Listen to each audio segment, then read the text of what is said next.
Okay, this is your video for 9-4, which is about perimeter and area, but now in the coordinate plane instead of just regular figures. So none of this information that we're going to do today is new. It's just putting stuff we've done all semester and even last year into area and perimeter.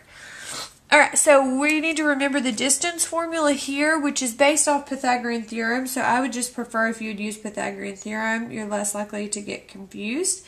And then slope formula here, also I would just prefer you to count or to say change in y over change in x than to actually use the formula. Alright, so here, draw and classify this polygon, find the perimeter and the area of the polygon. So in order to classify it, first we have to even prove that it is what we think it is. So this is going to be kind of a long problem. We have to prove it as a figure, then we have to find its perimeter, and then we have to find its area. So it's kind of a long thing here. Alright, so first thing you want to do is look at what do you think this figure is and then try to go from there. So it looks like this figure is a parallelogram. It might even be a rhombus, but that is really not going to change much how I solve this. I can find the perimeter and the area whether it's a rhombus or whether it's a parallelogram. So either one. Let's just get started and see. We could prove them the same either way. So let's look at the slopes and try to see if the opposite sides are parallel. So this slope here would be 2/3, as would the one across from it. This slope here would be -1/3, as would this one over here. So we can say since opposite sides are parallel, therefore it's a parallelogram. Okay, so now we proved what it was, so now let's find the perimeter and the area. Since we found their slopes, now it's going to be really easy to find the perimeter. We just need to do Pythagorean theorem. So HE, 2 squared plus 3 squared, 4 plus 9 is 13. Okay, so that's going to be for HE, and that's also going to be for GF. Since it's a parallelogram, we know that opposite sides are congruent, so we don't have to solve that one again. Okay, now for EF, 1 and 3, that is going to be 1 plus 9 is square root of 10. That will also be the same thing for HG. So the perimeter adding up all the sides will be 2 of these and 2 of those. And we'll just call these units. Okay, so we use the slope formula, rise over run, to count and make sure this was a parallelogram. Opposite sides are parallel, so it is. But then that also sets us up to use Pythagorean theorem to figure out the distances. So it's easy to kind of combine those two into one.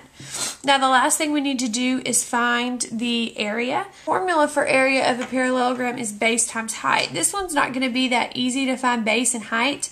We know this distance here, but then we'd have to figure out what would be the perpendicular distance to that, and we have all the tools to do that. We could do opposite reciprocal slope, and we could go through this point and then find the distance of that. It's just going to be very messy. If this is in a coordinate plane, no one said we had to divide it up that way.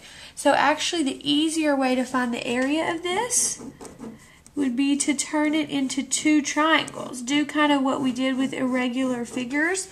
Even though this is an irregular, the same concept holds true. Instead of looking at this as a crooked parallelogram, let's look at it as 2 triangles. Then it will be very easy to count base. Here is 1, 2, 3. Height is 1, 2, 3. And then actually it's the same story over here. The base is 3 and the height is 3. So that gets me that the area is just 9 units squared. And then I didn't have to do all that mess with finding the height and perpendicular and all that good stuff. Okay, I just looked at it in a different way. It's 2 triangles stacked together.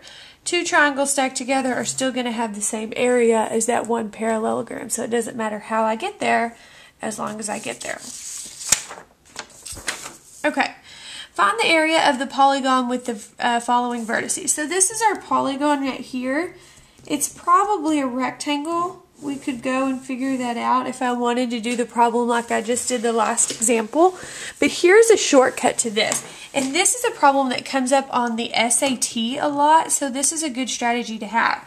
The problem with finding the area of just this rectangle right now is I would have to do distance formula to find the distance here, distance formula to find the distance here. I should also make sure that these are in fact perpendicular before I just assume this is the base and the height. So that sounds like a lot of work. Instead, what I can do is I can draw a big box around the outside.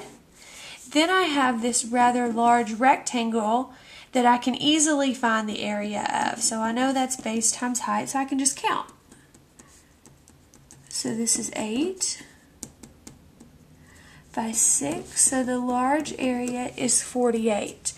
Then all I have to do is subtract out those triangles that are going around the outside, but that's going to be easy to do as well because they are also on the vertical and the horizontal rather than the rectangle that is on the diagonal.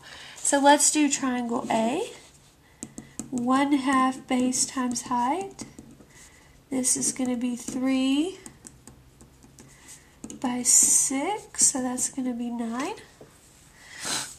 B, 1/2 2 by 3, so that's going to be 3. C, 1/2 3 by 6, that looks familiar. And D is also 2 by 3, which is also 3. So then all I have to do is add these up. What would that be? 18 and 6 would be 24. 48 minus 24 would be 24 units squared. Okay, so this is just a different way to look at area rather than this problem where we had to really kind of search out and do Pythagorean theorem, distance formula, slope even to find the base, and then we had to kind of do something different to find the area. This one's straightforward. You draw a big box around the outside, and then everything is vertical and horizontal, just like you like it. Okay, last one. Explain why the area does not change when the pieces are rearranged. And now you're going to want to write a sentence on this. I'm just going to talk about it. So if you look at these two figures right here, you look at them as 4 separate pieces. This is a rectangle that's 5 by 2, so it has an area of 10 here and here. This is a rectangle that's 3 by 4, so that's 12. Here is a triangle that's 1 by 4, that's 2. This 1 by 4 triangle, it's still 1 by 4, but it's over here. And then here you have a 1 by 3, so that's 1.5 and 1.5. So each of these 4 pieces individually have the same area. So no matter how I twist them and put them together, they still have the same area. That's what the area principle says. This area plus this area is the total area. We did that with composite figures yesterday or Friday.